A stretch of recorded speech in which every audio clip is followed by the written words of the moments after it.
Hey everyone, this is Jordan from Sleeklens.com. In this video, we're going to talk about color calibration in Lightroom. Now, you can do this also in the Photoshop and Adobe Camera Raw, especially the Camera Raw filter. There's many ways of getting to the color calibration section, but in this video, we're going to specifically talk about it in Lightroom. So basically, in a nutshell, what the color calibration module is, and probably why you don't hardly ever go into this module, is because really it's meant for a way of kind of micro adjusting the tones and colors in your image, or basically the way Lightroom interprets those colors.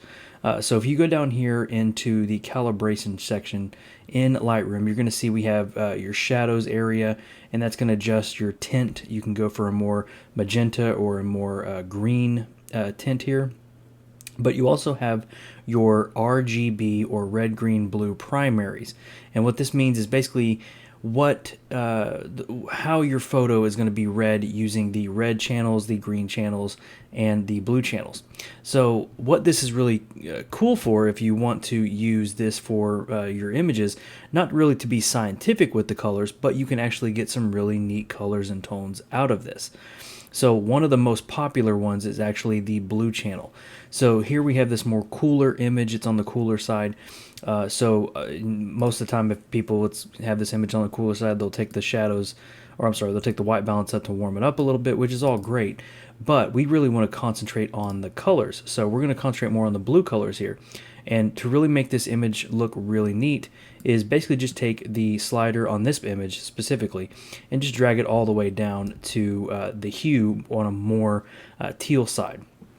And this is a really quick way of getting a really cool orange and teal look in your images. Now, you probably don't want to go down to the -100, the farthest it can go on all your images, but for this one it actually works fairly well.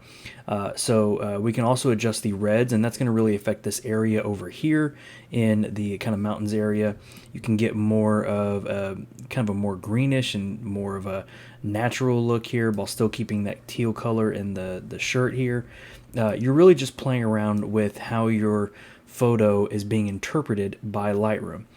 Greens, we can play with those as well. Again, get a more natural, get a more blue. And now once we have our colors the way we want them to, then we can go over here and play with our warmth, our temperature here. We can play with our tint a little bit. And then we can start doing our edits like we normally would. So I'm just going to go down here, really crisp that up with the haze and the clarity. Take the shadows up a little bit, take the blacks down a little bit more to really make it a really crunchy image, and then add a little bit of vibrance, and there we go. So this is the after. This is kind of what we came to be with the color calibration section first to get our colors right. So this is the before, and then this is the after. You can see it's got that really cool modern tone to your images. So if you haven't played with the calibration section, and you've really only been dealing with the color grading section or the HSL panel, this is a really cool way to really simply get cool image colors in your photos. So check that out in Lightroom, Adobe Camera Raw, or also the Camera Raw filter in Photoshop. So thank you for joining me in this video. This is Jordan from Sleeklens, and I'll see you in the next one.